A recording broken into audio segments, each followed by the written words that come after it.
So, we've got two talks today. I was invited to talk about two subjects. The first one is difficult, you say, but I think you'll see pretty nuanced. I mean, you'll remember it. This is the COVID, the gadget we had. Who's controlling slides?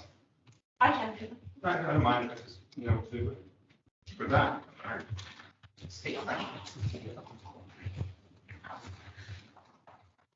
Start here. So, oh dear. So this came from this piece of equipment which we had in the emergency department for quite a few months. And this is when we used it in Finland for an exercise where there was a bomb in a van in the middle of a town square in central Finland. And we used this to, sort of 50 people arrived at the emergency department. They were all lined up and they were breathalyzed. And 5 of them had peppermint in their breath. And they had to be fired. They would fire the machine. They got taken off to one side, and the other 45 were then sent to be observed for a little while. 5 got emitted because of the little peppermint oil in their breath. So that's what this is photographed from. But we did it here in Edinburgh. We got things going. This is in the Western General Hospital, and here you can see the kids up on the side. And well, I was doing the model. We did a number of controls with GCMS. I'll go through it more slowly. We can work at all the bits and pieces. So the first study we did here was radiation injury, which is what was going on there. We were interested in terms of chemical warfare. If you had a radiation injury, could you identify someone who'd been irradiated by their breath?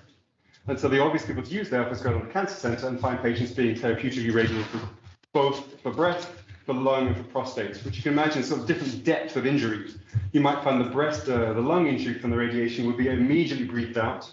Breast, you try not to hit the lung so much, and therefore you get less of an injury. Prostate, you're well away from the lung. And what you're getting is the volatiles coming off from the blood into the alveoli out into your breath.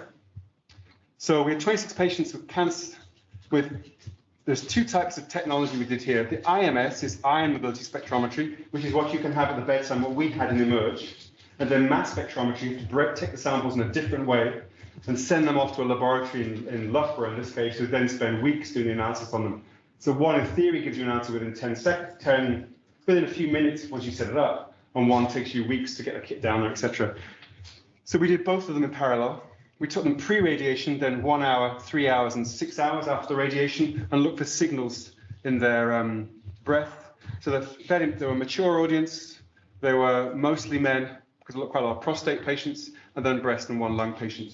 The lung patients weren't really fit enough very often to do all the breathing they had to do as part of this study.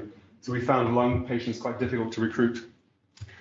So what you have here, this is for the mass spectrometry. You'd sit here, you breathe through this gadget, which is, it's quite difficult, not that difficult to breathe through, but it's quite constraining. It's put tight around your mouth, you breathe through it.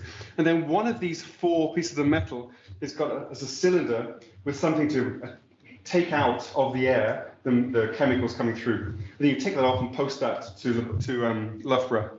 And that's the GCMS. And then this is the GCIMS breath sampling. It's clearly much more simple, just breathing through a tube, which I'm sure several of you or many of you saw. So we had 234 samples from cancer patients and 28 from healthy volunteers. So I think I was 3 of those people. So this is the mass spectrometry. This is a result that takes you weeks to get the results back. And what you can see here is this is for a single marker. They found 3 markers, which were different in radiation patients from before and afterwards. And you can see 1 went down and 2 went up. And the AUC on here is not terribly good. Hasn't it written down? Oh, it's 0.8. The AUC was 0.84, the GCMS. And this is an example. This is the kind of things you would see on the GCMS for things which are either smaller or bigger, depending on the timing compared to radiation. And taking 2 of those, sorry, these people have deeply annoying things. So in 2 of them, one of them, feature 2 went up, and feature 4 went up quickly and started coming down again. So there were different patterns. Okay. They have far too much time on their hands. This lab, remember there was a time when it was something, I think it was 11, 12, 13, so in 2013, 11, 12, the whole lab stood in front of a clock which had seconds, minutes, days, and months. And at the exact moment, it was like 01, 02, 03, 11, 12, 13, they all stood there. They have a lot of time on their hands, and they like these kind of techie things. And you can see here that the majority of patients, you can see a change. They do ways of summing up all the different changes. They don't necessarily look at individual molecules like we just saw. Sometimes they do they don't know what's going on, but they can see the patterns, and the patterns are a whole picture pattern. And you can kind of put a blob in 3D space to represent that pattern. I think this is 2D space, but you can see here the majority of them are changing over time, and you can set up 95% confidence. So if you're over that 95% of the time, you'll get it right. The AUC is 0.86. They missed 5 positive cases, and they missed 1 negative case. So then, as that was not yet finished, and still continuing, we pivoted to COVID. And it's the work again we did here in the emergency department. So can we identify in breath a marker of COVID that would allow you to differentiate pneumonia in particular or asthma from COVID? And the idea was to make it reasonably fast and reasonably affordable. The kit itself is about £30,000. The actual analysis is very cheap from that point. So once you've bought the equipment, you have the gas supply, which is what you need, but there's not some consumables, but otherwise not a lot else. So again, this is this GCIMS, the device you used. Whenever you go, when you go through the airport and someone pulls you aside and then smears your clothing or your bag on the little thing and puts it in a machine, that's a GCIMS. So GCIMS was developed for bomb detection and for drug detection in airports. And so it's the same technology. And you know the thing when you go and stand in that thing, if they set the changings, they get this incredibly perfect picture of you pretty much naked. Well, they turn it down, crank it right down, you get this vague sort of sense of you, but the technology is there to get, a complete photograph of you with, looking good with your bones out, etc. So it comes from airports and military. So Paul has really been into that for the last 30 years and just pivoted to this. So we're looking at the volatile organics. These are compounds in our body, which when they come to the alveoli, the blood supply in the alveoli, they come out of the blood into the alveoli and come up on our breath. They're like alcohol is. Alcohol's volatile, clearly. Small volume, and that's a limitation. With a GCMS, you'll actually drain liters of breathe. You breathe for 10 minutes. I can't remember how much we breathe per minute, but it's liters and liters we breathe through. So therefore you're extracting the volatiles from very large amounts of air going through these metal tubes. With GCMS, you only got a 1 centimeter sampling volume, so it's much less sensitive. There's one difference between the two. So we have, as you will remember, we have problems with the equipment. The emergency department is full of solvents, and this stress the machine out slightly, and it's very useful to know that it's actually very difficult to use these equipment in an active clinical environment with lots of nasty bugs around where people are trying to clean it. And also the machine broke down a bit in the second one as well. But our samples, we never got as many samples in the analysis as we always hoped. And Dortmund got 65 because they were working in a clinic, they weren't in the emergency department.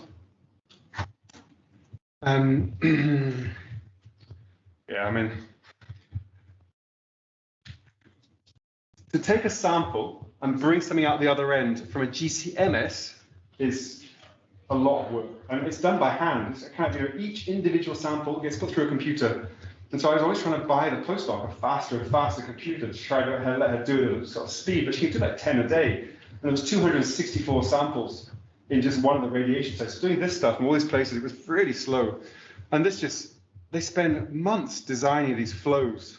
And they have incredible spreadsheets for every single sample. You see it flows the way through. It's all quality control. It's all very nice, but it's archaically slow.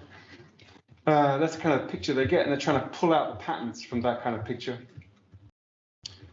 So what they found comparing Edinburgh with, so RIE is us, KD is Dortmund, you can see there's quite a lot of consistency, but the machines were slightly different. How you set up the machine will determine. With this machine, it always depends on what you can see is how you set the machine up. If you set the two machines up identical, the same columns, the same settings, the same flows, you should get the same things.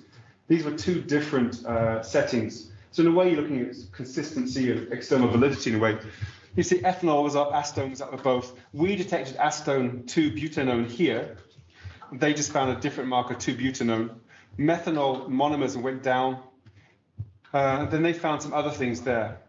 We found feature 144, which we don't know what it is. I'm not sure we still worked out what 144 is. It was just a feature that was clearly changed in these patients, but we don't know what it is. And to some extent, you don't really need to know what it is for the actual diagnosis, but clearly you understand the pathophysiology. What is this signal telling you about what's going on in the body? Then you might be useful to know what it is. And one of the points about COVID seems to be very much a whole body lung infection. So what you see in the lung signal actually tells you about the whole body. While pneumonia in many patients that are on ICU is a single organ damage, and therefore there's probably quite a different signal coming off. And again, so this PCAX is a way of trying to take all the signals that come off for an individual patient and trying to create a bob. It's kind of a meta-analysis of everything you've got, and somehow they can come up with a computerized system. It's only shown in 2D, but it's actually a 4D. It's actually in a 3D way.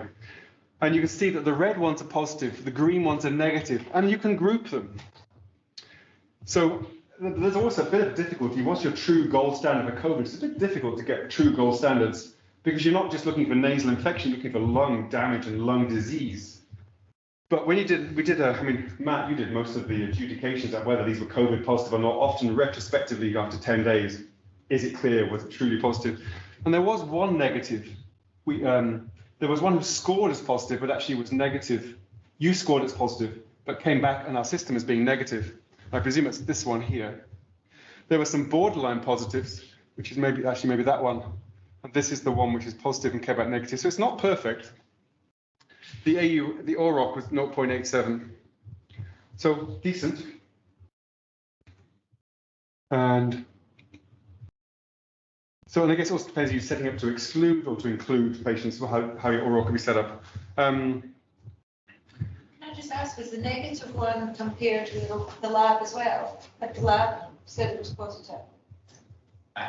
Or was that? So we took the lab PCR. If they were positive lab PCR, they were positive. And if they had a negative lab PCR, they clearly had like CT changes to COVID, we cut them positive as well. Right, okay. So it's not 100% because you could have typical changes of COVID, but not like COVID. It's unlikely, especially at the time when it was everybody had COVID. But it means it's hard to be absolutely sure what your gold standard. Some people would have had been in ITU 2 weeks later with CT positive, but they were still testing negative. But they were testing positive initially, but they weren't sick then, so they weren't getting their PCRs. It's only when they came in later, so that's when they had to have adjudication as well as PCRs. So if they come up with a formula of looking at aldehydes, ketones in the breath plus feature 144 in Edinburgh over the methanol, because methanol goes down, you can quite nicely resolve the majority of patients. I guess in Dortmund it was less clear, but in Edinburgh, patients who were positive, who I think were sicker because they were coming to the emergency department rather than being seen in an outpatient clinic, you saw a bigger difference between the two. So you can get some level of distinction between the patients very rapidly by looking at their breath. The paper that came out, yeah, it was a nice paper. It was the first paper that really came out to look at this kind of approach. We did try to get a huge grant to work on it and got rejected, which is, I think, foolish of the government, whoever chose. So the idea one was to try and build on this and get data. So Dorota, who's the postdoc technician who you've met, some of you have met when she came up, she was the first person I knew to have COVID. She was supposed to be here once and she was having COVID in September 2020 or June 2020. She went off to Canada. So she's been in, you'll see photographs in a moment. She's been in Canada for a while. We did quite a lot of work in Peradeniya in Sri Lanka because we've been using the equipment there for the last 3 years, trying to work out if we can diagnose someone with pesticide poisoning, which pesticide it is by looking at their breath. So we had lots of experience with the equipment there, and then Edinburgh. Now what Warwick were doing, I'll show you in a moment, they tried to find ways of analysing data, instead of one individual sample being analysed at a time by the postdoc, can you just throw it all in the system and come out with something at the other end? So they're trying to automise it, and Inspec's the company that makes the equipment. That's the Dortmund. This is Sri Lanka. This is Andrea. And Dorota looking very young and sweet at the back there. She's having spent the last 2 years working all hours. She's anyway, looking busy in there. I hardly recognise her, frankly. It's been her first few days here. Send her to the court in a This is but this is one of the nice things here is that this is the hospital. They had a whole hospital for COVID.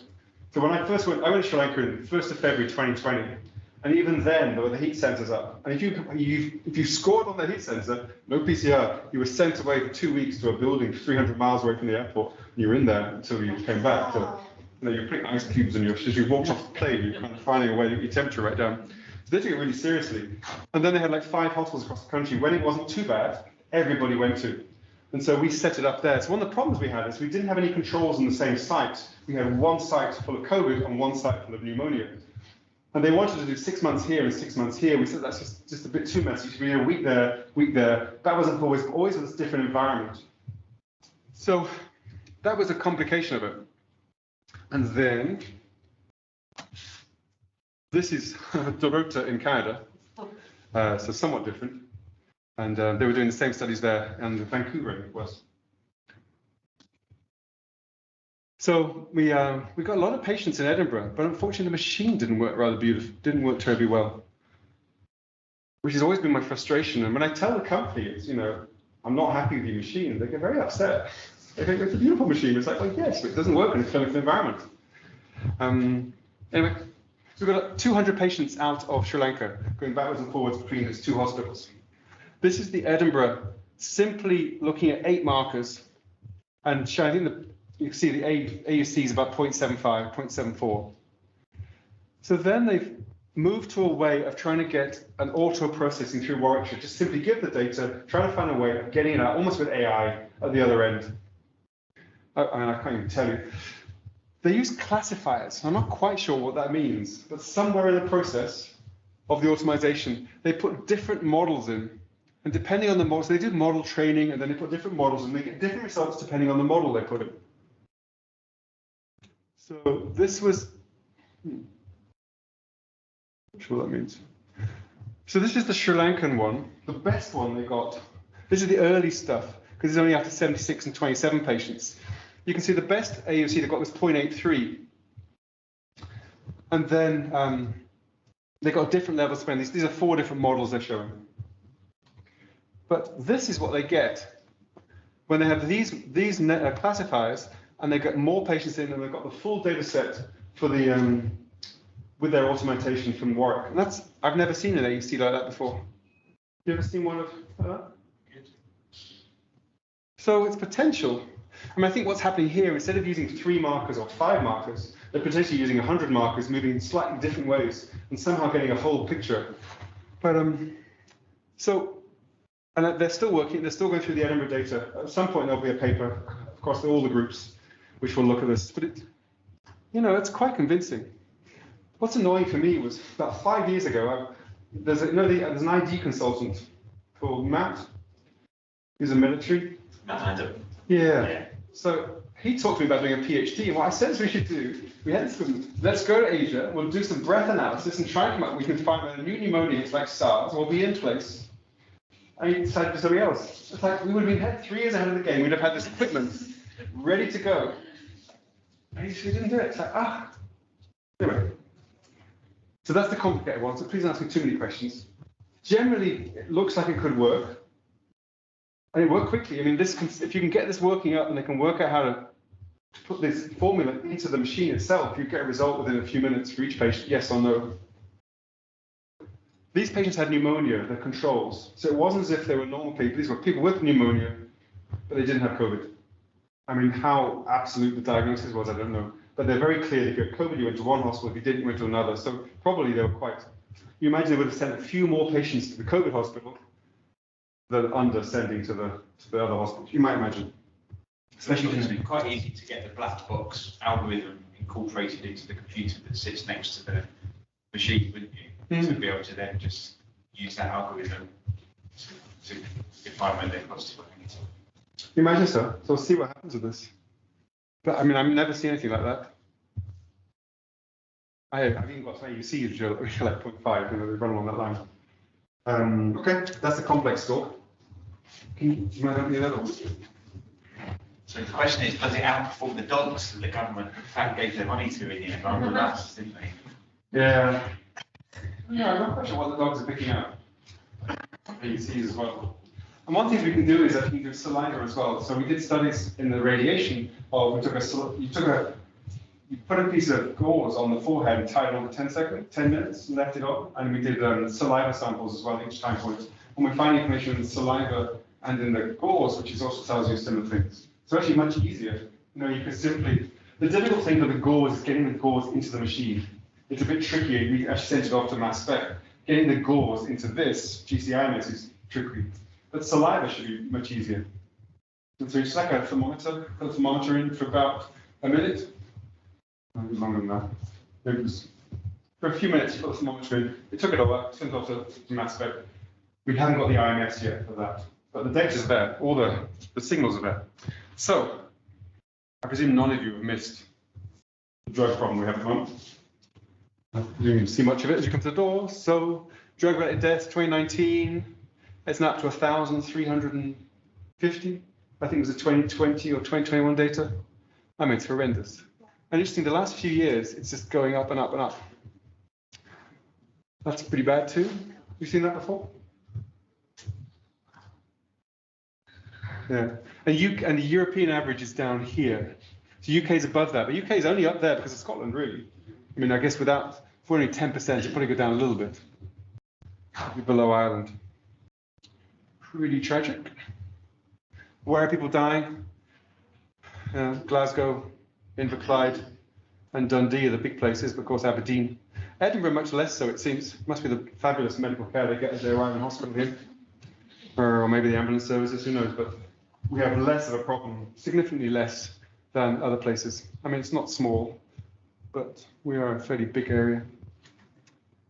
Yeah, if you want to look elsewhere, United States, we talk about the United States disaster, we're probably worse than them at the moment. That's nothing. That's pretty shocking, really, isn't it? And it's the difference between Britain and Scotland is kind of astonishing.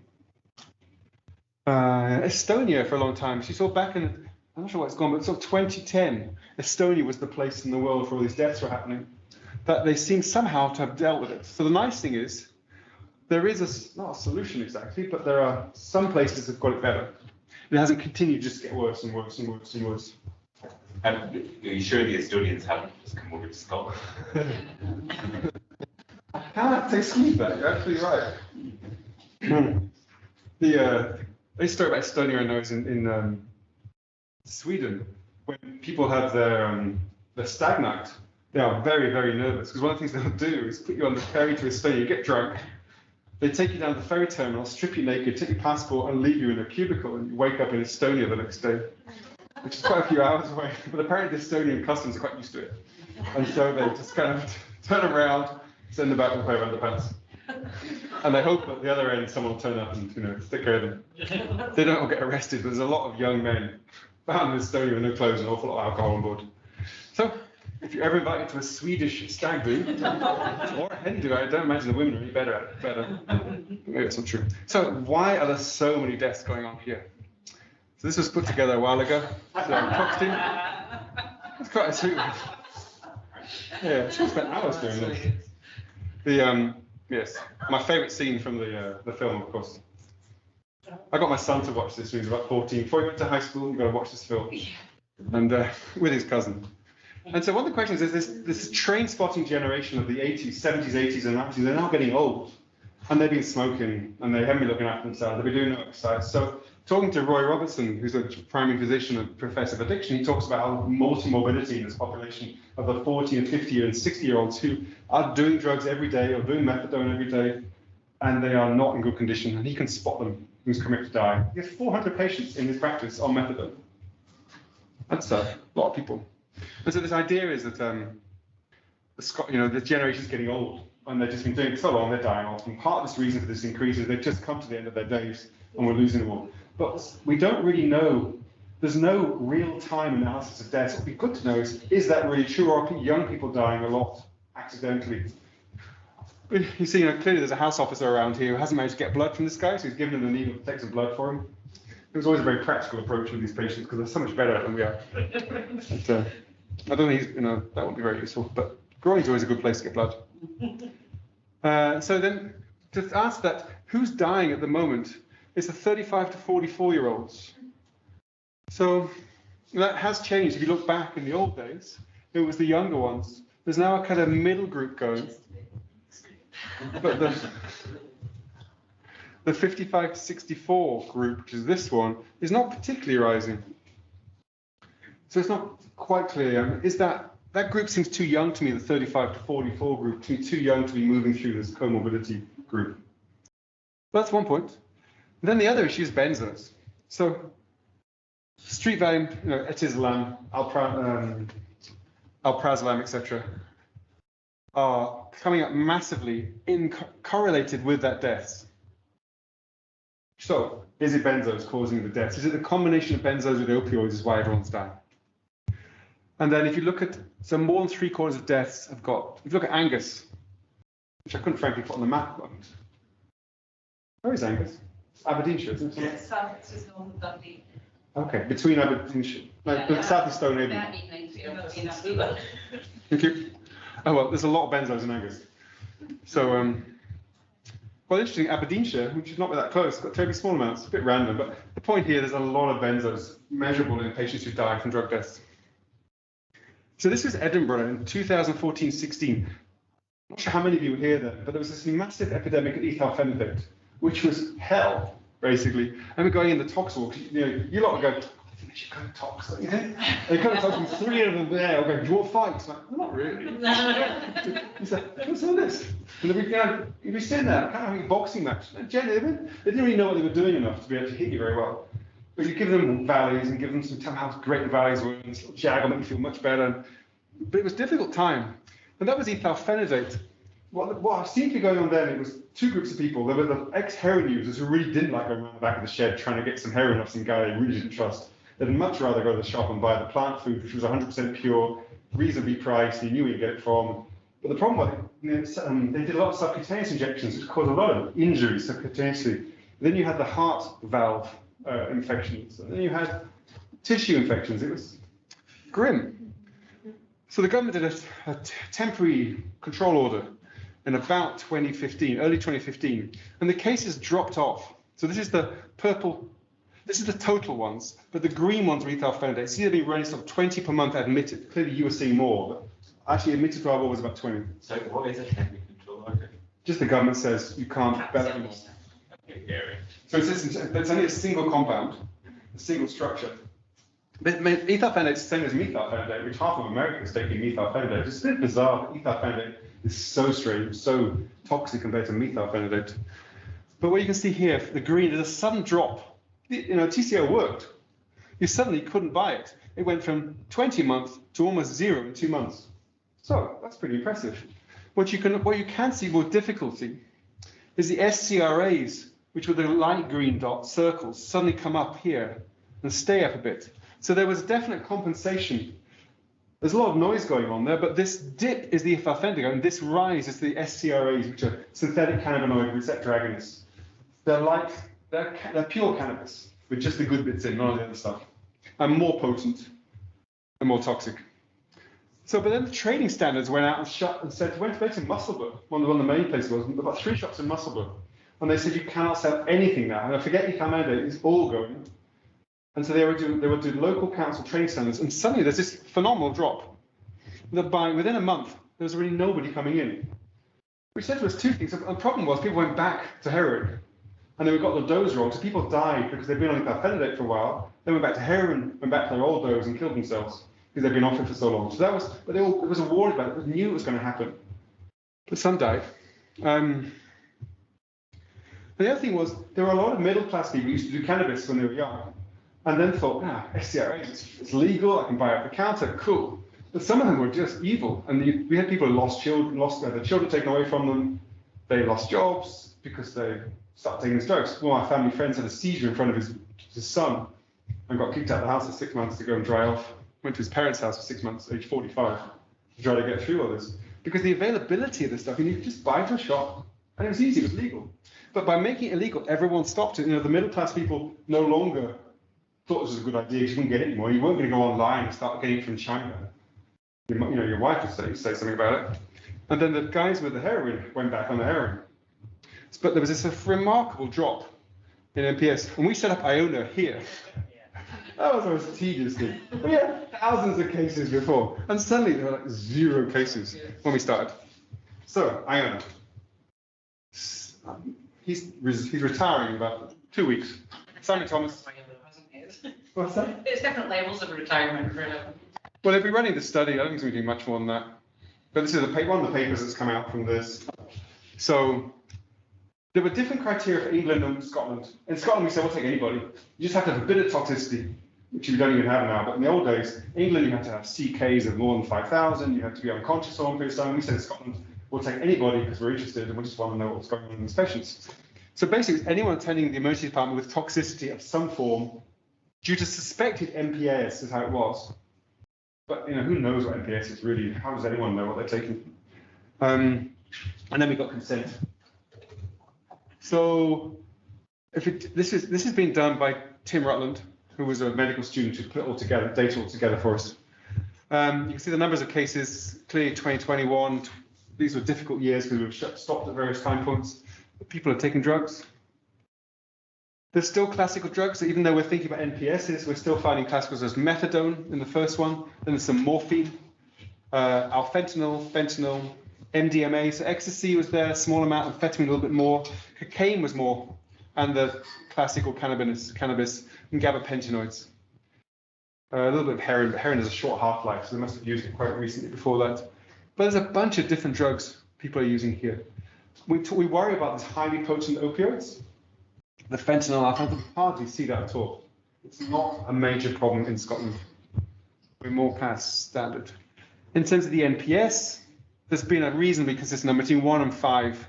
Between 1 and 1.5, NPS is found per admission. So some people have 3 clearly and some have none, but on average about between 1 and 1.5. Sorry, Michael, MPS? Novel psychoactive stimulants. So the kind of classic ones opposed to classical ones, and then the novel ones. And we'll go through the novel ones now. This is what the study, IONA was looking for these novel ones coming through, like ethylphenidate, like the SCRAs. So overall, novel benzos, 50.5, synthetic cannabinoids, and stimulants, things like amphetamine derivatives, methamphetamine, methylphenidate. Novel opioids, very few, and a few of the hallucinogens. But there's a big difference over time. Maybe easier to see here. So if you think reds are stimulants, like ethylphenidate, there was quite a few stimulants in the early phases, and then it's almost completely gone now. And what we've got here is the blue, which is benzos. So if you look in 2015 and 2016, novel stimulants were 62%, and novel benzos 21%. And you can look at the various ones, and methadone was probably the most popular one there. But there was lots of different types of stimulants. It wasn't as if it was, once ethylphenidate faded away, everybody then fell on lots of different options. By the time 2021 turns up, there's almost no stimulants now, consistent with this picture. And what you see now is nearly all novel benzos. And those are mostly atizolam, with some fluramazepam, flualprazolam. And this actually excludes, alprazolam is now considered classic as opposed to novel. So it's not there in this one. The people we're recruiting seem to know they're taking it as well. And speaking to them now, yes, it's saying on their ET admission, the pad street valleys, but they understand the street valleys are at Tislam now. Yeah. When I've been talking to them. There are definitely factories in Scotland for atizolam, and they're producing large amounts. So it's not as if something has to come in from China. It's all local produce. I explained to the team as well, so it's about 10 times stronger as a diazepam. So it's about 5 to 10. 1 milligram equivalent to about 10 milligrams. Which is a big problem obviously in early. But this is if you see how the picture, how things changed over time, we've completely shifted in terms of novel drugs people are using from stimulants to benzos. I'm not quite sure what that means because they're very different drugs. I mean, stimulants are stimulants and benzos are to deal with your anxiety, and they're often quite a different reason why you might use them if you know what you're using. And as you say, it sounds like people do know what they're using. There seems to be a cultural shift away from stimulants, particularly with ethylphenidate being banned, to benzos. Quite strange. If you look at the far one, the brown one is the classical benzos. So, people are taking them still. But what's happened recently is the marked increase in the number of new benzos. And that's happened in the last 2 or 3 years. And at the same time, GABAs, or the pre-GABA and the GABAs, everyone's quaffing those now. Back in 2015, 2016, people weren't really using them. But now they're pretty much, it's only 1 per person. So most people, half of people probably have something in their blood of gabapentinoids, either pre-GABA or gabapentin. And that seems to have changed as well. At the same time as these deaths are occurring. And that polypharmacy, so the total number of drugs found in a patient has gone from 3 up to about 10. So people are taking much more variety. What they're taking is much less pure. It's full of stuff. But there are a number of trends going on at the moment in Edinburgh. We can't say for Scotland, that there's more classic new benzos. There is more multiple different drugs and more gabapentinoids. So those seem to have changed over the last few years in association with this marked increase of deaths across Scotland. So what I don't know is whether Edinburgh represents Scotland. We have data from Aberdeen. We haven't managed to put it together yet, but we'll try and do that for a paper. And yeah, I think that's the key point. This is the last few slides. It's quite interesting. I'm not really sure what they mean, but the study started in 11th of November 2015, apparently. As a result, following that, until this date, mid-2021, there were 7 alerts from the EMCDDA. Our question was, the alert happens when one of the European countries reports as a problem. I don't know if it's 1, 2, or 3. There's a certain number of threshold. At the point it gets recognized to be a problem, there's an alert comes out. And actually it took quite a long time. So the alert is the beginning of the arrow, and the end of the arrow is when we first had a case with it. Now, clearly we weren't sampling that many patients. 30 a year is a pretty small sample. You know, if clearly we sampled everybody, we might have found it, but there's a lot of consistency, except for the stimulants and what people take. But in bromazolam, it took a long time. It took 5 years for that to turn up here. And the question you ask is Edinburgh not really at the forefront of the novel drug use? Again, we don't have enough patients to really give that a good answer for that. It doesn't look like we're terribly cutting edge here. We're a bit of a methadone, heroin, a bit of GABA's kind of place. We're not really cutting edge. And then, I mean, you could give a whole lecture on how you name these different compounds. There's a way of naming it based on the structure. There's normally 4 components to a SCRA. And what each component is gives you 2 or 3 letters. And then you create a name based on the structure. So if you were smart, you would look at that and go, oh yes, I can draw that structure out. So there is a logic to it. And this is simply showing, here's the start of the IONA. We picked up, so the F5AKB48 was immediately picked up. Well, this one, which is one of the classic ones, wasn't picked up for a long, long time. And so you can see again, we're not really cutting edge. We take a while for the stuff to arrive in Edinburgh. I guess you could say we're on the northern peripheries. And this is for the stimulants. It's a different picture of stimulants. We are using them, okay? We start the study here, and within 6 months, we picked up practically all the stimulants going around Europe. So we did pretty well on the stimulant front. But now we've moved away from stimulants to benzos. Why? I have no idea. And then just the fast one. These are the different. So atizolam was actually notified in December 2011, and we picked it up a few months later. But flubromazolam has only turned up recently.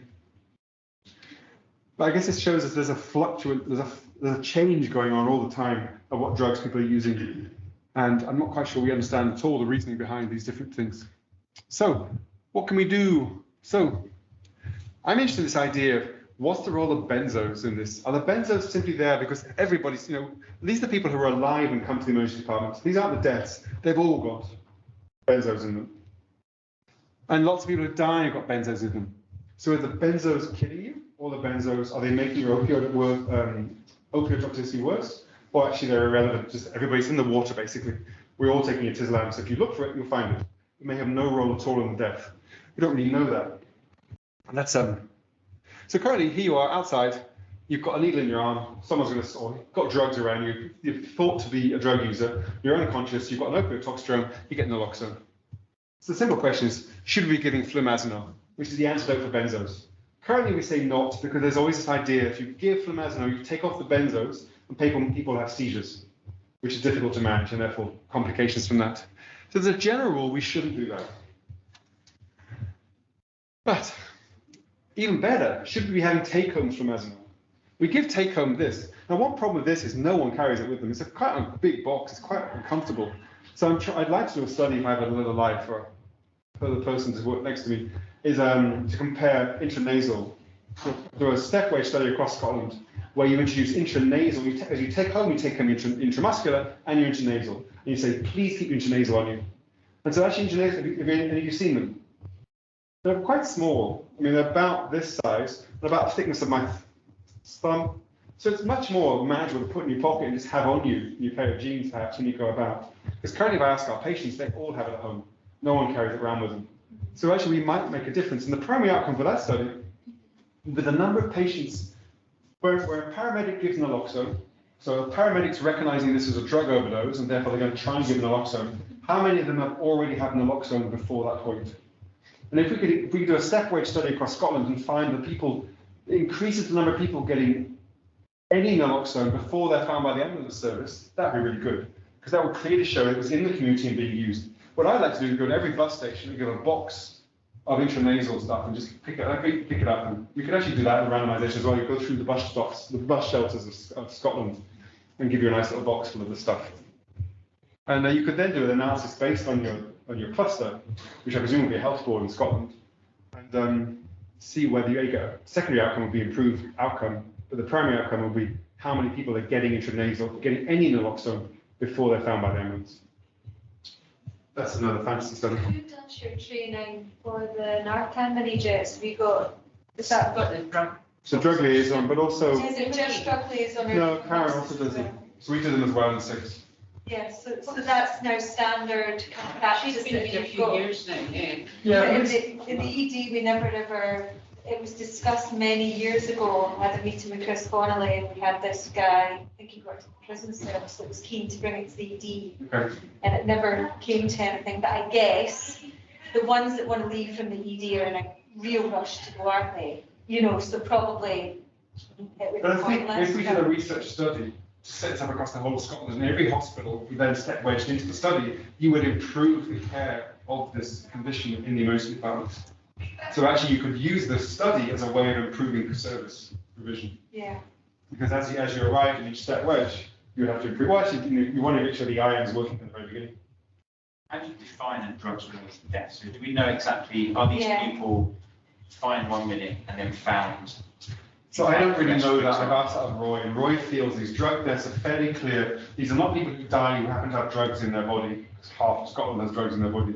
It's a death due to the drugs. So it looks like it's reasonably tight. So in an acute episode, it sounds like, Yes. rather than, as you say, the multi-morbid person Who dies from a heart attack, which happens to have drugs in their body.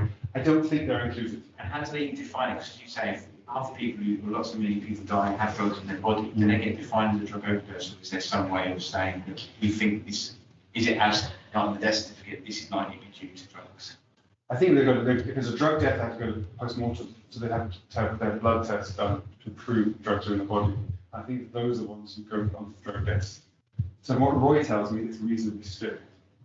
But we need more people to work on this. We haven't got enough. Roy's retiring, he's 72, he's retiring next year. There's no one else to take over. Who's Roy? Roy Robertson's a GP from Wester Hales. He's a professor of addiction medicine at the university. He was the person in the 80s who identified the HIV epidemic in Scotland based on drug use. So his GP practice was he's been, it's cause célèbre across the world. He was the one that picked it up in the UK, in the Edinburgh drug using community of HIV in '84. So quite early on. And he's been doing a lot of Scottish policy work for the last 20 years. But our recognition is that for the huge amount of every ward in the hospital is full of people who use drugs. Vascular surgery, you name it, even maternity. So that's a huge problem in the hospitals and acute care. And most of our addiction care is in psychiatry in the Royal Ed. There's a complete split. So we talked to David Argyle about trying to find a way of strengthening clinical research going on. In Scotland, there's a lot of social policy work in justice, in prisons, in housing, in income, which is all very important. But there's not much clinical work, so try to do that.